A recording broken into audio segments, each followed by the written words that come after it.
Hello everyone.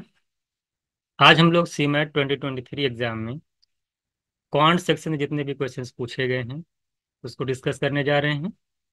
Total मिला करके 20 questions हैं। आप लोग उसको देखिएगा। चलिए स्टार्ट करते हैं।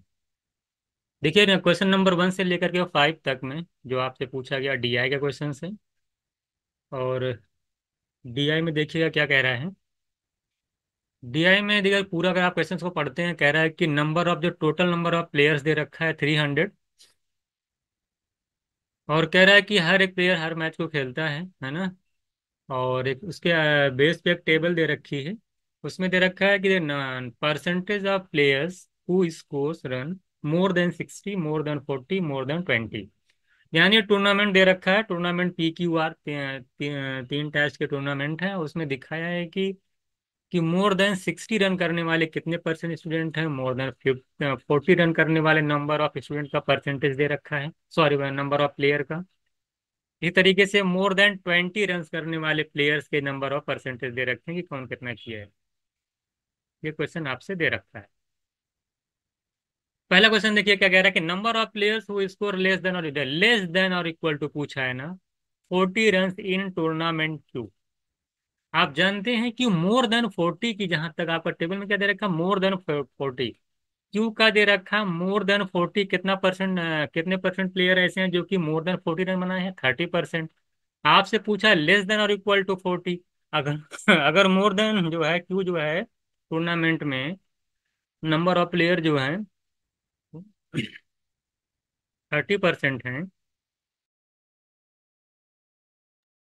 तो जरा बताइए कि लेस देन, तो लेस देन कितना होगा, 70%। लेस देन कितना हो जाएगा, 70%। इसी तरीके से कह रहा है वो कितना परसेंट ज्यादा है than the number of players who score more than 60। तुम किस टूर्नामेंट में, पी और क्यू में, तो पी और क्यू में मोर देन 60 की बात की है, पी और क्यू में। तो आप देख रहे हैं 25 ये भी, 25 ये भी है, यानी मिला के 50% है। तो क्वेश्चन में आपसे पूछा है कि 70% 50% से कितना ज्यादा है।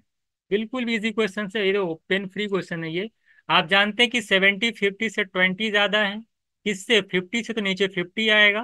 तो 20/50 करेंगे यानी 2/5, और 2/5 को परसेंट में कन्वर्ट करेंगे तो 40% मेरा आंसर आ जाएगा। तो 40% आंसर हो जाएगा। 1 लाख का क्वेश्चन है, कुछ नहीं करना था। मोर देन 40 जो था टूर्नामेंट क्यू में नंबर ऑफ प्लेयर्स जो थे 30%। आपसे पूछा था लेस देन 40, तो हमने लिख दिया भाई, जो मोर देन 30 है तो लेस, जाहिर सी बात कितना होगा, 70%। इसी तरीके से आप पूछा था कि मोर देन 60 रन बनाने वाले पी और क्यू टूर्नामेंट में जो है नंबर ऑफ जो प्लेयर्स हैं वो 25 25 यानी 50% है। क्वेश्चन में कह रहा है कि ये 70% और 50% से कितना ज्यादा है, 20 ज्यादा है। तो 20/50 करेंगे तो 0 0 कैंसिल हो, ये 20% अपॉन 50% करेंगे, परसेंट परसेंट कैंसिल हो जाएगा। 20/50 का मतलब 0 0 कैंसिल होगा। 2/5 का मतलब होता है 40%। तो पेन फ्री क्वेश्चन था, इसमें कुछ करना नहीं था। अगर आप स्क्रीन पे देख करके आंसर कर देते, आपको कुछ करने की जरूरत नहीं थी, स्क्रीन पे देख करके आंसर किया जा सकता था। DI2 देखिएगा। कह रहा what is the ratio between the number of players who score more than 60 run in Q. तो क्यू में मोर देन 60 की बात करेंगे तो कितना है, 25%। रेशियो निकालना, आगे आ जाइए। कह रहे number of players who score less than और equal to 20 run in Q and R। तो क्यू और आर में लेस देन, लेस पूछा है। यहाँ पे देखिए क्यू और आर की अगर बात किया है तो यहाँ पे देखिए मोर देन पूछा, आप लेस पूछा ना, जबकि आपके यहाँ पे मोर देन दे रखा है। तो निकाल लीजिए, अगर 60% मोर देन है तो जाहिर सी बात है लेस, लेस कितना हो जाएगा, 40%। इसी तरीके से अगर मोर देन 70% है आर में तो लेस कितना होगा इसका, हाँ जाहिर 30%। दोनों अगर ऐड करेंगे तो कितना आ जाएगा, 70%। और 25% 70% का रेशियो निकालेंगे तो 5:14। ये भी आपका, मैं कह सकता हूं कि अगर आप एक लाइन लिखना था, बहुत ही इजी क्वेश्चन था, तो ये आसानी से निकल आएगा। फिर आप 5:14, 25/70% करेंगे तो आ जाएगा 5:14। ये भी इजी था। बात समझ में आएगी नहीं, तो मुझे लगता है कि इसमें कोई प्रॉब्लम आपको नहीं आई होगी। चलिए क्वेश्चन नंबर 3 देखिएगा। करें what is the total number of players who score more than 60 run in all 3 tournaments. तो मोर देन 60 मैंने पूछा कि ऑल 3 टूर्नामेंट्स आपसे पूछा है ना। तो आप देख लीजिए तो 60 से ज्यादा तीनों टूर्नामेंट में कितना परसेंट बना था, देखिए तो 25 25 50 और फिर 20 ऐड कर लीजिए। तो 25 प्लस 25 50 प्लस 20 करेंगे 70%। और टोटल नंबर ऑफ प्लेयर्स कितने हैं 300। तो 300 का 70% करेंगे तो डायरेक्ट आंसर आ जाएगा। अभी पेन फ्री क्वेश्चन था, कितना आ जाएगा 210। इतना ही लिखना है, इससे ज्यादा आपको नहीं करने की जरूरत है। बात समझ आई? तो इजी क्वेश्चन था ये भी। इसमें देखिए बी ऑप्शन था, और इसमें हाँ, तो 1 2 3 मुझे लगता है कि डीआई में आपको कोई दिक्कत नहीं आने वाली है। इजी क्वेश्चन था ये भी, वन लाइनर क्वेश्चन था। क्वेश्चन नंबर 4 कर, if L is the tournament, L is the number of players who score more than 40 runs in tournament P. तो पी टूर्नामेंट में कह रहा है मोर देन 40। कितना है आपका यहाँ पे 35%। कितना है, एल जो है वो 35% है। आगे आ जाइए। फिर कह रहा है and M is the number of players who score less than और इक्वल टू 40। देखिए more than 40, less than equal to 40 in tournament R. R की बात किया है, देखिए आर यहाँ है, और लेस की देखिए मोर देन 30 है। तो लेस देन कितना होगा, अगर मोर देन 30 है तो लेस कितना होगा 70। जाहिर सी बात है 70%। तो एम और एल का डिफरेंस पूछा है, तो एम एल में डिफरेंस कितने का, ये 70% है, ये 35% है। डिफरेंस निकालेंगे एम माइनस एल तो कितना आएगा, एम माइनस एल 70%, 35%। तो 35% आएगा कितने का, 300 का। निकाल लेंगे, जीरो जीरो कैंसिल हो जाएगा। तो 35 3 जा करेंगे तो 105 आपका आंसर आ जाएगा। ये भी वन लाइनर क्वेश्चन था, इसमें कुछ करना नहीं था। 35% मोर देन है, और लेस की बात किया था आर में, तो मोर देन में 30 था, लेस में 70। 70 और 35 का डिफरेंस 35%। तो 300 का 35% निकालेंगे तो 105 आपका आंसर हो जाएगा। अभी विद इन 5 सेकेंड का क्वेश्चन का लग गया था आपका। क्वेश्चन नंबर 5 का, average number of players who score more then 20 run in all 3 tournaments. More than 20, देखिए मोर देन 20 में तीनों टूर्नामेंट की बात किया है। जरा बताइए एवरेज क्या होगा। एवरेज आप निकाल लीजिए, आप खुद देखिए कितना हो रहा है एवरेज। देखिए 80% ही है, 60 है, कितना हो जाएगा 80 से 140। 140 में 70 ऐड करिए, कितना आ जाएगा 140, 210। 210% आया। एवरेज निकालना है, 3 से डिवाइड कर दीजिए क्योंकि 3 टूर्नामेंट्स हैं टोटल। तो यहाँ से 3 से डिवाइड करेंगे तो 70% आएगा। और 70% किसका 300 का। तो 300 का निकाल लीजिए, 70% कितना आएगा, आसानी से भी निकल जाएगा। 210 आपका आंसर आ जाएगा।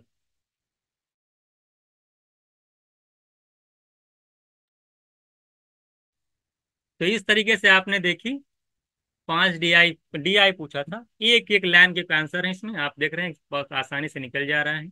इसमें कुछ किसी भी क्वेश्चन में कोई भी ज्यादा कुछ करने की जरूरत नहीं थी। वन वन लाइनर क्वेश्चन है, 5 5 सेकंड 10 सेकंड में आपका आसानी से लग जाता है। एक बात और भी याद रखिएगा कि सीमैट में टाइम बहुत ज़्यादा मिलता है।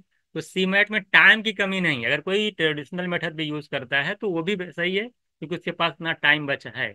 अगर कोई शॉर्ट मेथड में लगा देता है, जल्दी कर देता है, तो वो भी बेटर है। लेकिन आपको ऐसा नहीं है कि आपको अगर नहीं आ पाता है, शॉर्ट टिक नहीं पता, बहुत सारी चीज़ें आपको नहीं पता है, ट्रेडिशनल मेथड ही पता है, तब भी आप आसानी से सीमैट में टाइम इतना मिलता है कि आप क्वेश्चंस को शॉर्ट आउट कर पाएंगे। तो ये हमने देखे 5 डीआई के, कोई एक डीआई दे रखा है उसमें 5 क्वेश्चन थे, हमने 5 क्वेश्चन यहाँ पे सॉल्व किए। आई होप कि आपको सारी चीजें समझ में यहाँ पे आई होंगी।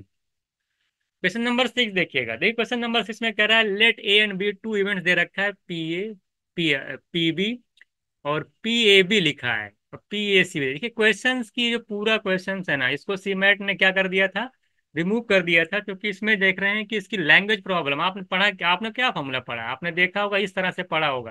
अगर किसी को याद है, P A union B equals to होता है P A plus P B, है ना, माइनस पी इंटरसेक्शन बी। तो इस तरह से आपने पढ़ा, लेकिन इस तरह देख रहे हैं यहाँ पे ए सी बी सी इस तरह से लिख रखा है। तो क्वेश्चंस की लैंग्वेज ही गलत है, ये कुछ समझ में आया नहीं, सीमेट ने इसको जो है हटा दिया था।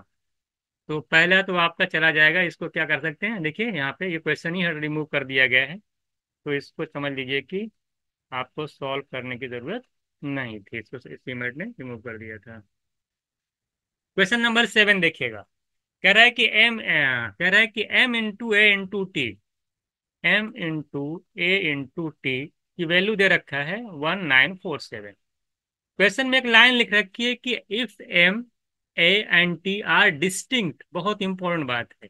यानी कि एम अलग होगा, ए की वैल्यू अलग होगी, टी की वैल्यू अलग होगी, तीनों इंटीजर जो है वो तीनों अलग अलग होंगे, सेम नहीं होंगे।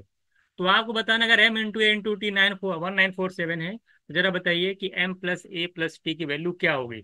सबसे पहले आपको एम ए टी मालूम होना चाहिए, तो कुछ नहीं करना था, इसको फैक्टराइज कर लीजिए 1947 को। 1947 का फैक्टराइजेशन देख रहे हैं, तो आप देख रहे हैं कि 4 + 1 5 और 9 + 1 7 16, 16 में से 5 जाएगा 11, यानी ये नंबर जो है 11 से डिवाइड हो रहा है।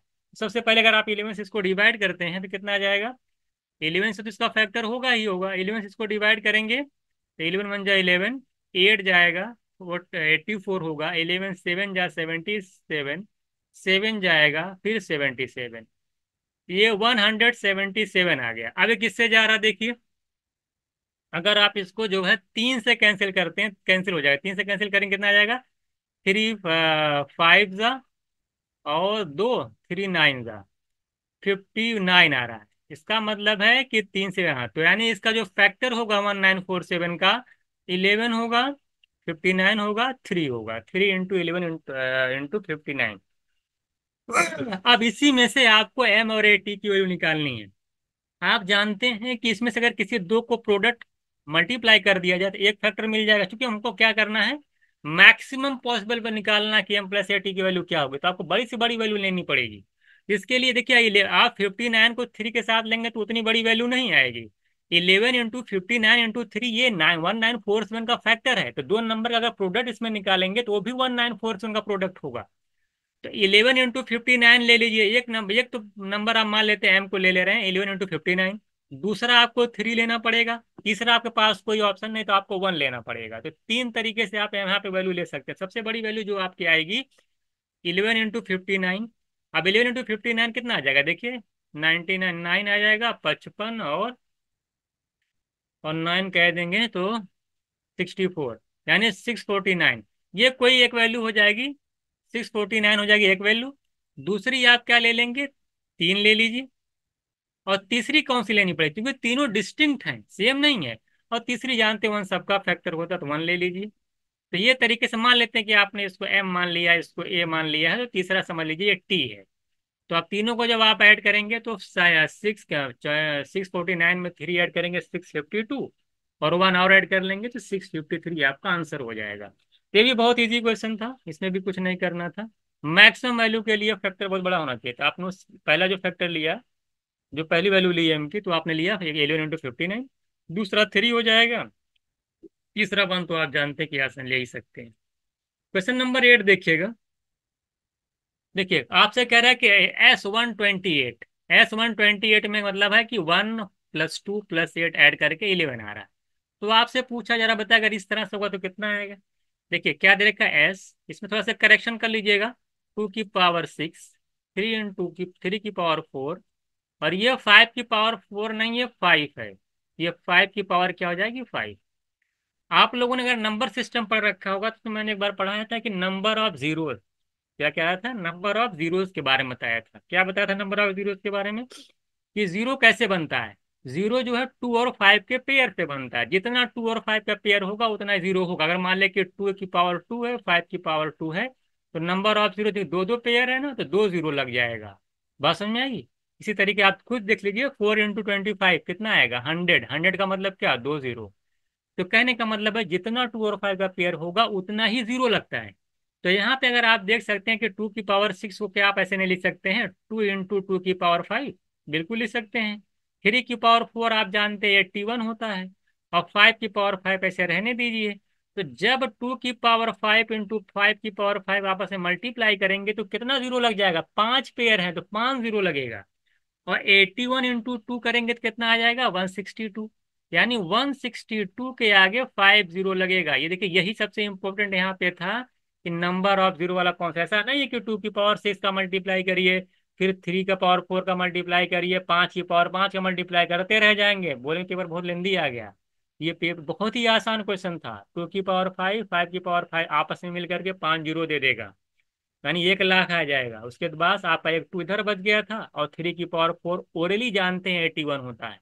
81 × 2 करेंगे तो 62। अब आसानी से ऐड नहीं हो जाएगा, सबको ऐड करना है।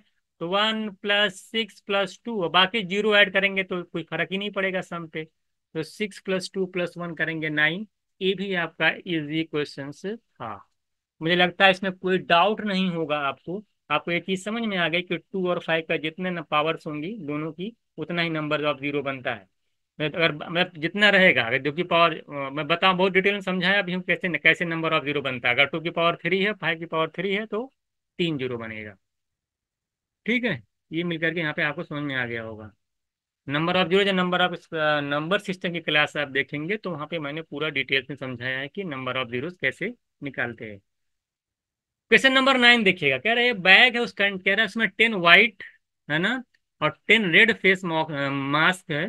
कह रहे विच और ऑल मिक्सअप, क्या देखिए एक कोई बैग था, उसके अंदर आपने 10 जो है व्हाइट कलर का मास्क था, और 10 जो आपका है रेड कलर का मास्क, दोनों को आपने मिक्सअप कर दिया है। कह रहा है हम मिनिमम कितना, क्वेश्चन में कह रहा है कि इसमें से मिनिमम कितना मास्क अगर हम यहाँ से निकालें उसमें से बिना देखे हुए, जिससे कि कम से कम एक पेयर बन जाए सेम सेम कलर का। पेयर मतलब कि दो कम से कम सेम कलर के हों, कितना इसमें से हम लोग जो है ड्रॉ करेंगे, पिक करेंगे।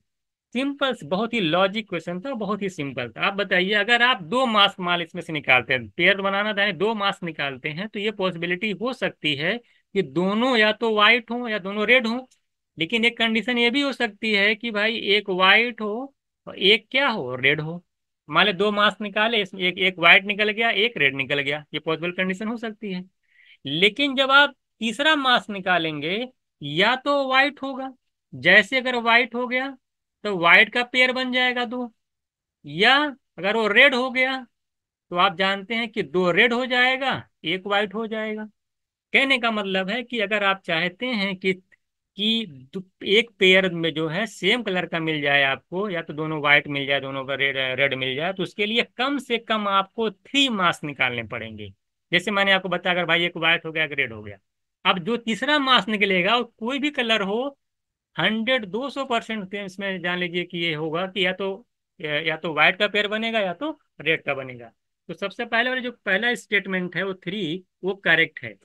दूसरा कह रहा है कि the minimum number of students in class to guarantee that there are at least 6 students whose birthday fall in the same month is 61। ये भी देखिए लॉजिक वाला क्वेश्चन था। कह रहा बताइए कम से कम बताइए जिन कम से कम 6 स्टूडेंट का जो है बर्थडे सेम मंथ में पड़े। ऐसे कितने नंबर ऑफ आप मिनिमम स्टूडेंट ले सकते हैं। मैं ये सोचूं कि मैं मान लेता हूँ कि 5 स्टूडेंट मैं ले रहा हूँ कि हर मंथ में उनका बर्थडे सेम पड़ रहा है, तो 5 5 करके अगर आप लेंगे तो 12 मंथ में कितना हो जाएगा, 60। तो 60 स्टूडेंट अगर हम लेते हैं आप, तो आप देख रहे हैं कि 5 5 स्टूडेंट का हर महीने बर्थडे सेम आ रहा है। लेकिन कह रहा है कि एटलीस्ट 6 स्टूडेंट का जो बर्थडे है वो जो है सेम होना चाहिए। तो आप एक स्टूडेंट और ले आइए, एक स्टूडेंट और ले आए, और हो सकता है इन्हीं किसी एक मंथ में उसका बर्थडे भी पड़ जाए। तो मिनिमम नंबर ऑफ जो स्टूडेंट आपको लेने पड़ेंगे, अगर आप चाहते हैं कि कम से एटलीस्ट 6 स्टूडेंट का बर्थडे जो है सेम मंथ में पड़े, तो कम से कम आपको 61 स्टूडेंट लेने पड़े, तभी जाके ये कंडीशन जो है आपकी फुलफिल हो जाएगी। ठीक है, कम से कम क्या लेने पड़ेंगे, 61 स्टूडेंट लेने पड़ेंगे। तो दोनों इसमें स्टेटमेंट जो था दोनों करेक्ट था। तो statement 1 and statement 2 are correct. तो option A is right answer हो जाएगा। ठीक है। क्वेश्चन नंबर 10 देखिएगा, कह रहा है कि बिजनेस स्टार्ट करते हैं, ये इतना पैसा इन्वेस्ट करता है, बी इतना करता है, प्रॉफिट टोटल इतना होता है। हाँ, ए का प्रॉफिट निकालना है। ये बहुत ही इजी क्वेश्चन हो गया है। तो ये पार्टनरशिप का सबसे इजी क्वेश्चन, जब टाइम कांस्टेंट होता है तो जो इसमें इन्वेस्टमेंट का रेशियो होता है वही प्रॉफिट का रेशियो होता है। तो इन्वेस्टमेंट मैंने आपको बताया था, 0 0 पहले ही कैंसिल कर लिया करिए। तो इन्वेस्टमेंट का रेशियो 40/27 है, तो वही रेशियो आपका प्रॉफिट का हो जाएगा 45/27। यहाँ से अगर आप कैंसिल करते हैं तो 5:3 आता है। ये प्रॉफिट का रेशियो है। टोटल प्रॉफिट है कितना, 8256। यहाँ से प्रॉफिट कितना बन रहा है, 8 यूनिट। 8 यूनिट की वैल्यू 256। 1 यूनिट किलो निकाल लीजिए कितनी आएगी, 8 3 जा 32 आएगी, एक की 32 आ गई, इसका प्रॉफिट निकालना हो ए का, यानी 5 यूनिट के लिए निकालनी है। एक की 32 तो 5 की 160। ये भी आपका पेन फ्री क्वेश्चन था, आपको कुछ नहीं करना था, ओरली हो जाता वो एक्सप्लेन दे करके। 5 3 8, 8 की वैल्यू 256 यानी 32 टाइम्स, 5 का 32 टाइम्स करेंगे 160, आपका आंसर आ जाएगा। क्वेश्चन नंबर 11 देखिएगा। क्वेश्चन नंबर 11 में कह रहा है कि the difference between the cost price and selling price of an article is 240। Profit दे रखा है, बोला कि सेलिंग प्राइस कितना होगा। अब इसको चेक कर लीजिए आप। प्रॉफिट है कितना, 20%। 20% प्रॉफिट का मतलब होता है 1/5 का प्रॉफिट। 5 क्या होता है, सीपी, एक का प्रॉफिट है। तो सेलिंग प्राइस कितनी है आपकी है, 5 की चीज थी, एक का फायदा 6 में बेच रहे हैं, तो सेलिंग प्राइस 6 है, प्रॉफिट 5 है, तो जाहिर सी बात है दोनों का डिफरेंस दे रखा है 240। अब सेलिंग प्राइस और जो प्रॉफिट में सीपी में जो डिफरेंस होता है वही तो प्रॉफिट होता है। यानी 1 यूनिट की वैल्यू दे रखी है, आप देख लीजिए 6 यूनिट ये है, 5 यूनिट ये है, दोनों का डिफरेंस 1 यूनिट है, 1 यूनिट की वैल्यू दे रखी है 240। आपसे पूछा सेलिंग प्राइस कितना होगा, सेलिंग प्राइस 6 यूनिट है, एक की 240 तो 6 की कितनी हो जाएगी, 6 × 240 यानी 1440। तो कहने का मतलब है कि पहला स्टेटमेंट तो करेक्ट है। दूसरा चेक कर लीजिए, दूसरा बहुत ही बेसिक क्वेश्चन और बार बार कराया गया है। कह रहा वही कि 10, कह रहा कॉस्ट प्राइस ऑफ 10 डीवीडी, यानी 10 आर्टिकल का जो सीपी है, कह रहे हैं कि सेलिंग प्राइस ऑफ 7 डीवीडी, यानी 7 आर्टिकल के एसपी के इक्वल है। अगर यहाँ से सीपी बाई एसपी निकालते हैं आप, ये पेन फ्री क्वेश्चन में बस लिख रहा हूँ, 7/10 आ जाएगा। यानी कि 7 रुपए में कोई चीज आप खरीदते हो, 10 में सेल कर रहे हो, 3 का फायदा हो रहा है। कितने का फायदा हो रहा है, 3 का प्रॉफिट है, कितने पे, 7 पे। आप 3/7 की वैल्यू आपको ओरली पता होनी चाहिए कितनी परसेंट होती है। आप जानते हैं कि 1/7 परसेंटेज जब पढ़िएगा, उसमें मैं चार्ट बनवाया था, तो 1/7 की जो वैल्यू होती है वो होती है, आप जानते हैं, 14/2/7%।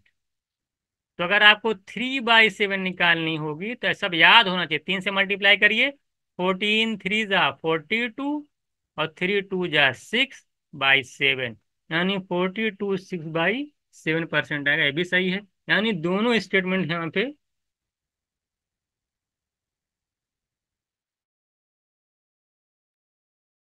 दोनों स्टेटमेंट यहाँ पे आपके करेक्ट हैं। इसमें क्या आ जाएगा, both statement and statement two are correct. इससे पहले थोड़ा सा एक बार देख लीजिएगा, उसमें भी 2 स्टेटमेंट वाला क्वेश्चन आया था, उसको भी एक बार चेक कर लीजिएगा, ठीक है। चलते हम लोग आगे।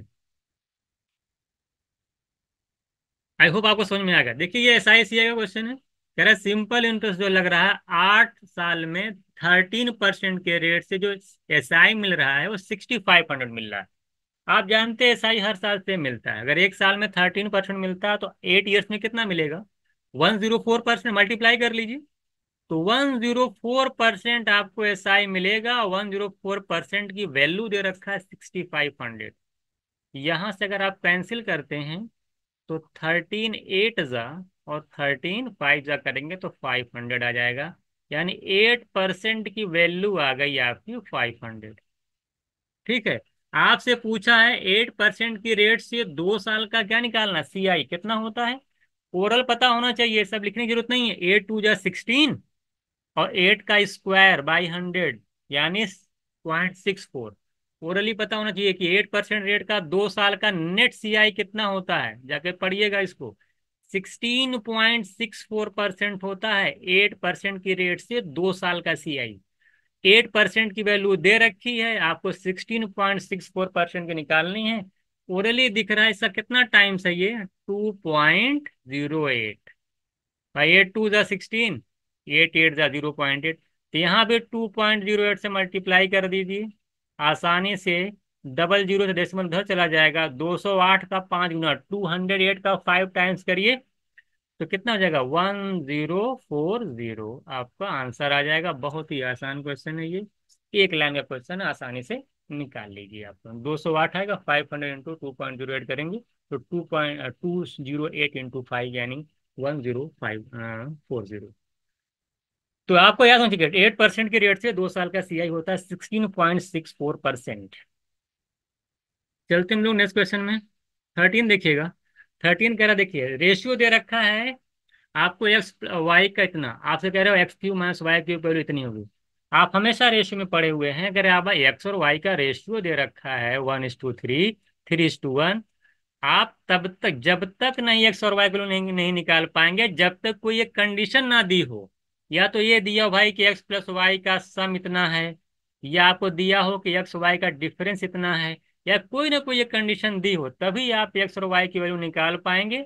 तब जाकर के एक्स क्यू वाई क्यू की डायरेक्ट वैल्यू निकाल, डायरेक्ट दे दिया इतनी हो जाएगी, ऐसा कभी नहीं हो सकता। क्योंकि एक्स वाई रेशियो का मतलब क्या होता है कि जब, यानी एक्स की वैल्यू क्या लेंगे आप, यहाँ पे लेंगे 3 के, ही तो लेते हैं। तो एक्स वैल्यू मान लेते हैं 3 के है, और वाई की वैल्यू मान लेते हैं के है। जब तक के नहीं फाइंड आउट होगा तब तक एक्स वाई नहीं निकलेगा। जब एक्स वाई नहीं निकलेगा तब तक के का मतलब 1 यूनिट की वैल्यू, जब तक के नहीं निकलेगा तब तक आप किसी भी Q X Q Y minus Y Q की वैल्यू निकाल नहीं सकते। इसका मतलब ये पहला स्टेटमेंट जो है वो आपका इनकरेक्ट है। तो आपसे पूछा कौन सा ऑप्शन सही है, तो जो पहला यानी ए वाला इनकरेक्ट है, तो ए और बी तो वाला गया, ये तो ऑप्शन नहीं होगा। बी में कह रहा है ए और सी, जहां ए है पहली बात वो सही नहीं है, तो ये भी नहीं सही है, क्योंकि इसमें भी ये आ रहा है, इसमें भी ये आ रहा है, इसमें भी ये आ रहा है। तो बी और सी बाकी चेक करने की जरूरत नहीं कि बैठ के चेक कर रहे हैं, तो ये बाकी ये वाला आपका सही हो जाएगा। तो ये B and C only, only जो होगा, ठीक है। इसको आप कर सकते हैं क्योंकि ए वाला तो होगा ही नहीं। तो बी और सी आपका गैड, और बी और सी आप इसमें चेक भी कर लेंगे आसानी से, बहुत बड़ा क्वेश्चन नहीं है, इसमें एक्स वाई जेड का रेशियो है, निकाल करके देख लीजिएगा। तो मैं तो बस एक ऑप्शन देखा कि ये नहीं है, तो इसी बेस पे हमने सी ऑप्शन को यहाँ पे करेक्ट कर दिया, ठीक है। बाकी आप इसमें चेक कर सकते हैं। ये नहीं बढ़ के आप लगाना शुरू करके बी और सी भी चेक करेंगे। तो ऑप्शन के according option C is right answer. Question number 14 देखिएगा। आपसे ए बी सी डी का क्या पूछा, एवरेज पूछा है। आप जानते हैं कि ए प्लस बी प्लस सी की वैल्यू 11 है। अगर ए प्लस बी सी प्लस सी का एवरेज 11 है, तो आप एवरेज चैप्टर पढ़ चुके हैं ना। तो सम कितना होगा ए प्लस बी प्लस सी का, 3 नंबर है, एवरेज आपका 11 है, तो सम कितना होगा 11 × 3, 33 हो जाएगा। इसी तरीके से अगर सी डी ई का एवरेज आपका जो है 17 है, तो एवरेज कितना, एवरेज अगर 17 है तो सम कितना होगा, 17 × 3 करेंगे 51।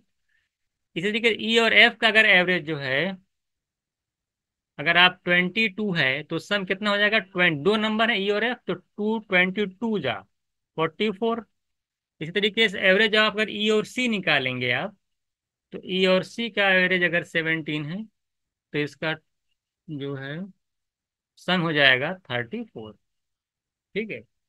आपसे क्या कह रहे हैं, आपसे कह रहे हैं A plus B plus C plus D नहीं पता है, प्लस है ना, डी नहीं पता, प्लस ई प्लस एफ, यही है। ए प्लस बी प्लस सी, डी नहीं पता, और plus D plus E plus F upon, कितने नंबर टोटल हो गए, 3 2 5 1 6, यही आपसे पूछा है।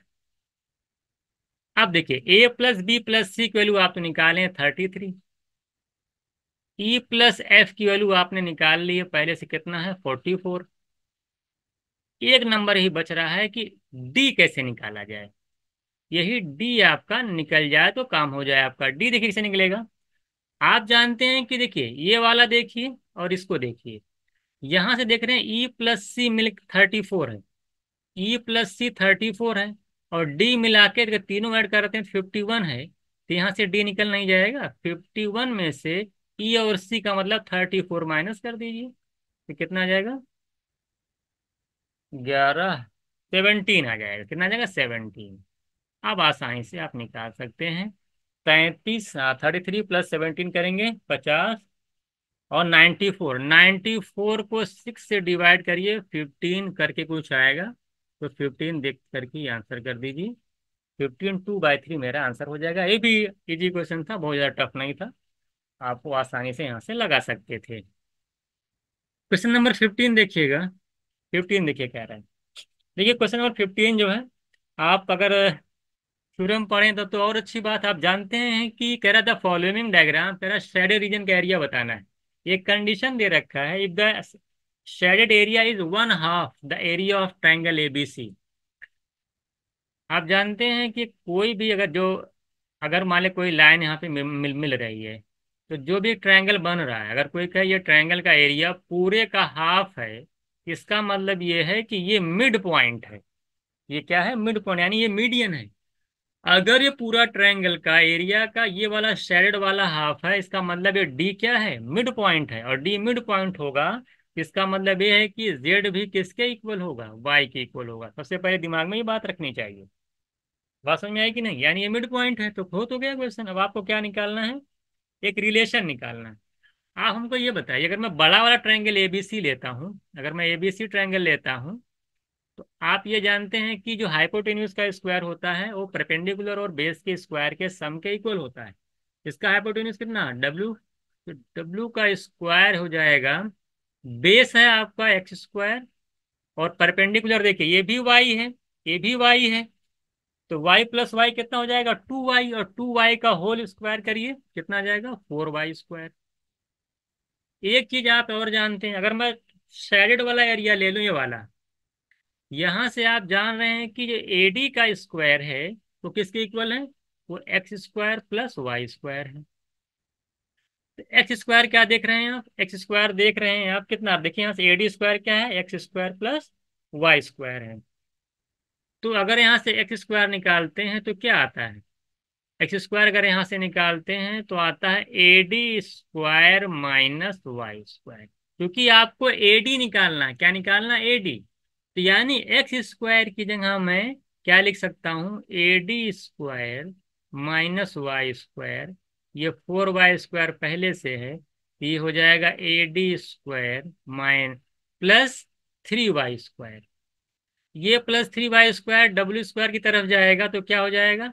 एडी स्क्वायर की वैल्यू हो जाएगी, उधर जाएगा तो W square minus 3y square. यहाँ से एडी निकालेंगे तो स्क्वायर रूट लग जाएगा, W square minus 3y square. यानी C option is right answer. ये भी बहुत इजी क्वेश्चन था। डब्ल्यू स्क्वायर की वैल्यू क्या हो जाएगी? X square plus 4y square. और शेडेड वाले रीजन से आप जानते हैं कि एडी स्क्वायर जो हो रहा है X square plus Y square है। तो मैं यहीं पे खास कर लग देता तब भी आ जाता। तो यहाँ पे एक्स स्क्वायर की वैल्यू हो जाएगी, आप देख रहे हैं, AD square minus Y square. तो मैं एक्स जहाँ AD square minus Y square रख दिया, तो AD square plus 3y square, उधर डब्ल्यू स्क्वायर था। तो एडी स्क्वायर की वैल्यू आसानी से निकाल आई, W square minus 3y square, और स्क्वायर रूट लग जाएगा। तो यहाँ पे ये बस यही देखना था कि अगर कोई ट्रायंगल किसी मिड पॉइंट में कहीं मिल रहा है, अगर पूरा एरिया हाफ हो जा रहा है बना हुआ ट्रायंगल का, इसका मतलब वो उस पे मीडियन है। चलिए इसको देखिएगा। कह रहा फाइंड द रेंज है, अब रेंज पूछा है। अब कह रहा है कि x+2, क्या है ये? x+2, और ये x+5, कह रहा है कि ग्रेटर देन 40। आप इन दोनों का मल्टीप्लाई आपस में करिए, कितना आ जाएगा देखेंगे। अगर आप एक्स स्क्वायर, देखिए मैं ओवरऑल का एक्स स्क्वायर प्लस, मैं पूरा डिटेल कर देता हूँ, चलिए, एक्स स्क्वायर प्लस 5x। हालांकि ये आपको ये सब चीजें आनी चाहिए। 2x+10, ये ग्रेटर देन 40 हो जाएगा। यहाँ से एक्स स्क्वायर प्लस 7x।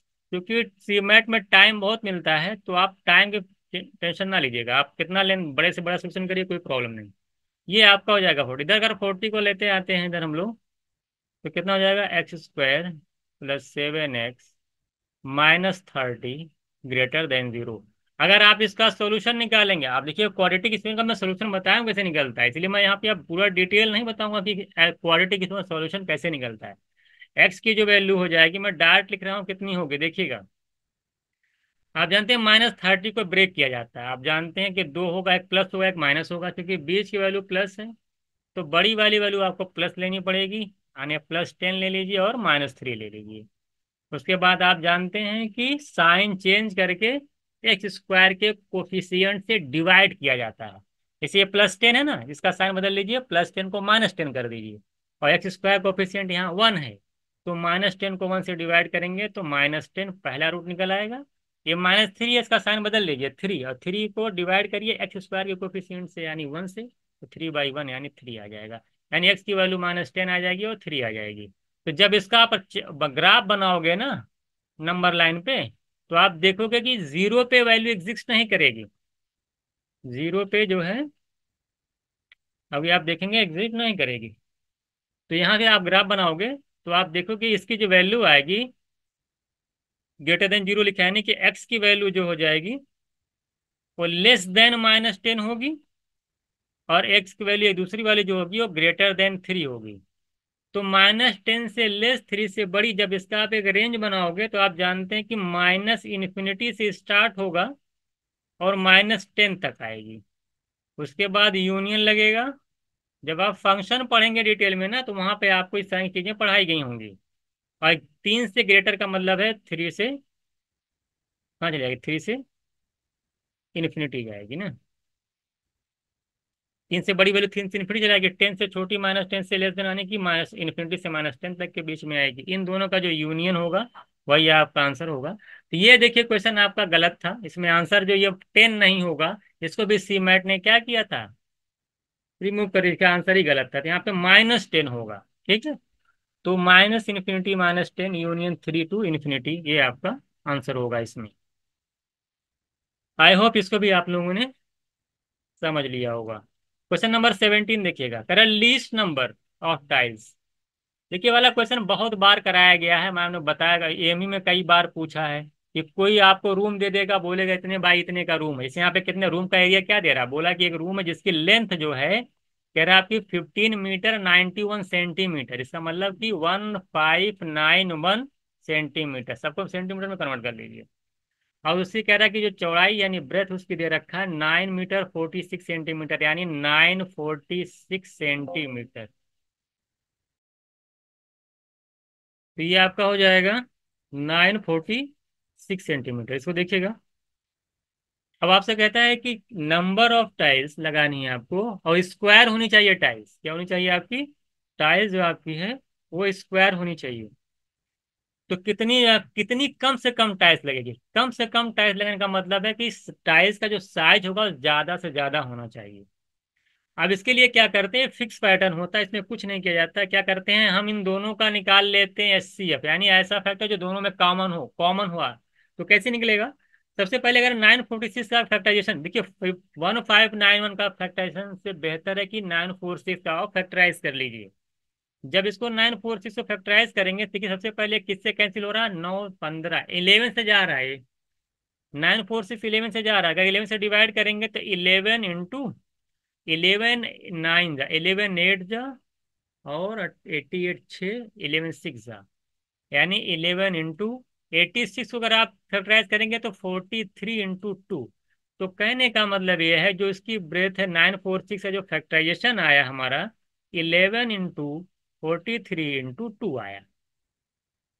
अब 1591 का फैक्टराइजेशन फैक्टर फैक्टर क्या होगा, आप जानते हैं दोनों में कुछ ना कुछ कॉमन होगा।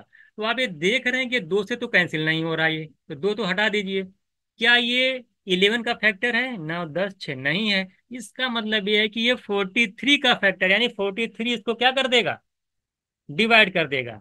तो 43 से अगर आप इसका, अब जब आप 1591 को 43 से डिवाइड करेंगे, तो इस डिवाइड करने पर मैं डायरेक्ट लिख दे रहा हूँ, वो 37 आएगा। क्या आएगा, 37, यानी 1591 का जो फैक्टर होगा 45 × 37 आएगा।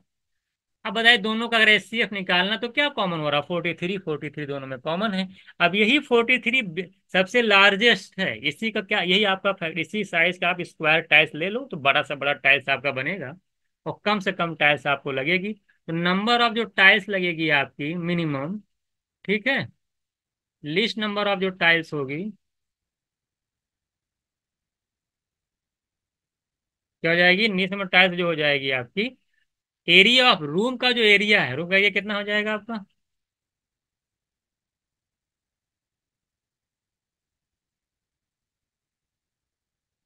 रूम का जो एरिया है, नंबर ऑफ टाइल्स रूम का जो एरिया है 1591 इंटू 946, है ना, और डिवाइड बाई टाइल्स क्या, 43 का आपको लेना है, टाइल्स स्क्वायर में लेना, तो 43 का स्क्वायर ले लीजिए, 43 × 43। तो आप देखेंगे 43 से अगर इसको डिवाइड करेंगे, अभी देखे थे 37 आया था, और 43 से अगर इसको डिवाइड करेंगे 22 आएगा। इसका मतलब 37 × 22 आपका आंसर होगा। वो आप देखते हैं लास्ट में 4 आएगा, तो ये वाला ऑप्शन चला गया, ये वाला ऑप्शन चला गया, या तो ये होगा या तो ये होगा। लेकिन साथ साथ 11 का मल्टीपल भी होगा, तो 11 का मल्टीपल ये नहीं है। ठीक है, तो तो ये आपका आंसर हो जाएगा 814। तो ये बहुत ही आसान था। एरिया रूम एरिया जो होगा रूम का उसको डिवाइड कर दीजिए टाइल्स के एरिया से। 43 × 43 क्या है?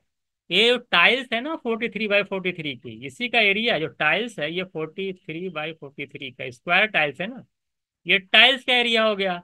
ये रूम का एरिया, रूम के एरिया को टाइल्स के एक टाइल्स के एरिया के से डिवाइड कर दीजिए, नंबर ऑफ टाइल्स निकल आ जाएगी।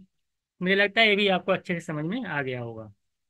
क्वेश्चन नंबर 18 देखिएगा। देखिए ये आपका टीएचडी का क्वेश्चन है। कह रहा है अनिल जो है 300 किलोमीटर डिस्टेंस और बस से तय करता है और 200 किलोमीटर की डिस्टेंस टैक्सी से करता है। कह रहा है इसको लगते हैं 5 घंटे 30 मिनट्स। लेकिन कह रहा है अगर वो 260 किलोमीटर जो है बस से तय करे और 240 किलोमीटर टैक्सी से चले तो 6 मिनट्स क्या होते हैं, उसको ज्यादा लग जाते हैं। तो जरा बताइए बस की स्पीड क्या है। ऐसा क्वेश्चन जब भी एग्जाम में आए तो सबसे पहले क्या करिए, ऑप्शन के थ्रू करिए। सबसे आसान होता है, इसमें कोई जरूरत नहीं है आपको इक्वेशन बना करके सॉल्व करने की।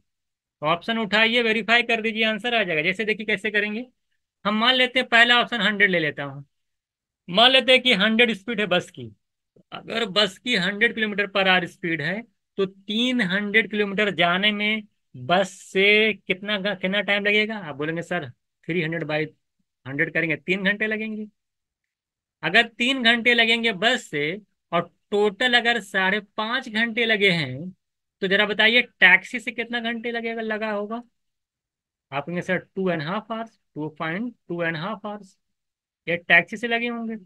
और टैक्सी जो गया कितना 200 किलोमीटर। तो जरा बताइए उसकी स्पीड क्या होगी टैक्सी की।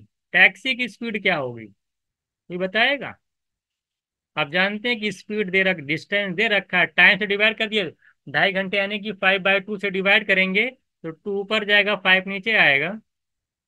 तो कितना आ जाएगा 80 किलोमीटर आ जाएगा। कितना आ जाएगा 80 किलोमीटर पर आवर। आप यही वेरीफाई कर लीजिए। जब इसकी स्पीड 80 है और इसकी आप जानते हैं कि बस की स्पीड 100 है, आप सेकंड वाली कंडीशन को वेरीफाई कर लीजिए। सेकंड वाली कंडीशन के अकॉर्डिंग अगर 260 किलोमीटर बस से जाता है, बस की स्पीड 200 है, तो टाइम कितना लगेगा 260/100 करेंगे 2.6 आवर्स। और 2.6 आवर्स का मतलब हो गया 2 घंटे 36 मिनट। 0.6 का मतलब कितना 36 मिनट्स। तो 2 घंटे 36 मिनट इधर लग जाएगा। प्लस अगर 240 किलोमीटर टैक्सी से जाता है, स्पीड अगर 80 है तो 3 घंटे और लगेगा 240/80। तो मिला करके 5 घंटे 36 मिनट लगना चाहिए। वेरीफाई हो रहा है 6 मिनट ज्यादा लग रहा है। इसका मतलब यह है कि आपका आंसर सही है। और ये वेरीफाई करना बहुत आसान है, पेन फ्री हो रहा है भाई, इसमें कुछ नहीं करना है। 3 घंटे इधर 2.5 घंटे इधर, 2.5 घंटे के हिसाब से 80 की स्पीड। अब इनकी 80 की स्पीड के हिसाब से सेकंड वाली कंडीशन में 3 घंटा लगेगा टैक्सी से और 5 घंटा क्या नाम है 260 बाई करेंगे 100 तो 2 घंटे 36 मिनट लगेगा, 36 मिनट लगेगा बस से। दोनों मिला के 5 आवर्स 36 मिनट लग रहे हैं। वेरीफाई हो रहा है 6 मिनट ज्यादा लग रहा है। इसका मतलब ये है कि बस की स्पीड 100 किलोमीटर है। ये वेरीफाई हो गई। इसके अलावा कुछ मत करने की जरूरत, सबसे अच्छा तरीका जो होगा वही मैं बताऊंगा। नहीं मैं बैठ करके इक्वेशन आगे सॉल्व कराऊंगा, नहीं। इस तरह क्वेश्चन हमेशा ऑप्शन से करना है। 19 देखिएगा। 19 में कह रहा है कि the roots of the quadratic equation. आपने क्लास 10 में पढ़ा होगा, रूट्स दे रखा है तो क्वाड्रेटिक इक्वेशन कैसे निकालते हैं। x² minus sum of roots क्या होता है, sum of roots plus product of roots. ये क्लास 10th में आप लोगों ने पढ़ रखा होगा। तो यानी जो अगर मैं यहाँ से देखूं कि दो रूट दे रखा है 3 और 2, तो यहाँ से क्वाड्रेटिक इक्वेशन क्या बनेगा, x² माइनस 5x+5, 3+6, 3 × 2 करेंगे।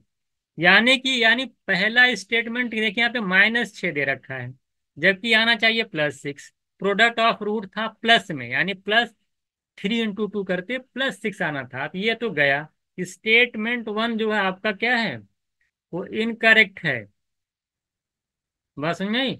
और दूसरा देखिए क्या कह रहा है कि रियल एंड डिस्टिंक्ट। जब रूट रियल और डिस्टिंक्ट होता है तो आप जानते हैं कि जो डिस्क्रिमिनेंट होता है b² - 4ac, उसकी वैल्यू क्या होती है, >0 होती है। इक्वल कहीं नहीं आता है।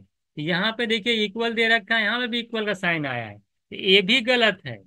तो दोनों स्टेटमेंट कैसे हैं इनके, इनकरेक्ट हैं। तो बी ऑप्शन राइट आंसर होगा, क्योंकि डिस्क्रिमिनेंट यानी के की वैल्यू ग्रेटर देन इक्वल वाला तो यहाँ पे कुछ आएगा ही नहीं। बात समझ में आया कि नहीं? इस वजह से ये आपका जो है गलत हो गया, ठीक है। बी आपका गलत है, यानी बी ऑप्शन सही है, दोनों ऑप्शन यहाँ पे गलत थे। ठीक है। 20 देखिएगा। 20 तो आपका यहाँ पे करेक्शन कर लीजिएगा, यहाँ पे देखिए ये 243, क्या है ये 243, इसमें थोड़ा सा करेक्शन करिएगा, 243 है। तो 243 की पावर 0.16 इंटू 9 की पावर 0.1, ये आपको दिया हुआ है। तो 243 का मतलब क्या हो जाएगा, 3 की पावर कितना होता है, 5। 243 क्या आते हैं, 3 की पावर 5। तो 3 की पावर 5 की पावर 0.16 इंटू 3 की पावर 2, और 2 की पावर कितना है, 0.1। ये तो दे रखा है। आप देखिए अगर 5 का 0.6 में मल्टीप्लाई करेंगे 16 में तो आ जाएगा 0.8। कितना आ जाएगा, 3 की पावर 0.8 आ जाएगा, इंटू यहाँ 3 की पावर 0.2 आ जाएगा, यानी 3 की पावर 0.8 प्लस 0.2 ऐड करेंगे 1 आ जाएगा। तो 3 की पावर 1 माने 3 आएगा, जबकि दिया 0.3। तो पहला स्टेटमेंट आपका हो जाएगा इनकरेक्ट। तो जहां जहां पहला है तो ये तो गया करेक्ट, क्यों पहला क्या है, इनकरेक्ट है। तो यहाँ भी सी वाला भी चला चाहिए, पहला करेक्ट नहीं है, इनकरेक्ट। ए और सी तो गया। और देखना है बी और डी में, आपको ये भी चेक करना पड़ेगा तब, बी और ए वाला। ये देखिए दे रखा है 3, दे रखा है दूसरा स्टेटमेंट दे रखा है आपका 3.105 इंटू 10 की पावर p इक्वल्स टू, इन दोनों को जब आप ऐड करेंगे ना, एक जीरो बढ़ा लीजिएगा, दोनों को ऐड कर लीजिए, तो आपका आएगा 0 पॉइंट, ऐड कर लीजिएगा इसको, 0 0 कितना आएगा, 3105 आएगा। कितना आ जाएगा, 0.003105 आएगा। इसको जब आप लिखेंगे, अगर डेसिमल को उठा करके यहाँ पे 3 के आगे लगाया जाए, यानी 3.105 लिखा जाए, तो जाहिर सी बात है कि 10 की पावर -3 से मल्टीप्लाई करना होगा। तो दोनों तरफ देख रहे हैं सेम सेम चीज आ गई। नंबर आपका यहाँ भी वही है, यहीं भी है। यहाँ 10 की पावर 5, यहाँ 10 की पावर-3, कंपेयर करेंगे तो p की वैल्यू आ जाएगी -3। तो p की वैल्यू -3, यानी सेकंड स्टेटमेंट आपका करेक्ट है। तो पहला इनकरेक्ट है, दूसरा करेक्ट है, कौन सा आ जाएगा, पहला इनकरेक्ट है, दूसरा करेक्ट है, यानी D option is right answer. तो इस तरीके से हम लोगों ने यहाँ पे 20 क्वेश्चन डिस्कस किए हैं। आई होप सोल्यूशन आपको अच्छा लगा होगा। मैंने कोशिश की है जैसे जो इजी सोल्यूशन हो उसी को बताया जाए, और बहुत ज़्यादा कुछ क्वेश्चंस के अंदर नहीं था। सारे क्वेश्चन देखिए, ये आपका था टाइल्स वाला क्वेश्चन था, और ये आपका ग्राफ का क्वेश्चन था, ये भी आपका देखिए था, ये एवरेज का क्वेश्चन था, यहाँ पे भी कुछ कुछ चीज़ें थी, ये देखिए साइज सी आई का इजी क्वेश्चन था, ये देखिए आपका उसका था, ये देखिए पार्टनरशिप है। इसी तरीके से 9 क्वेश्चन नंबर में ये था। और आई होप सारी चीज़ें आपको समझ में आई होंगी। कोई ज़्यादा टफ क्वेश्चन नहीं थे, सारे क्वेश्चन जो करने लायक थे, है ना। तो इस तरीके से हम लोगों ने यहाँ पे 20 क्वेश्चन डिस्कस किए हैं।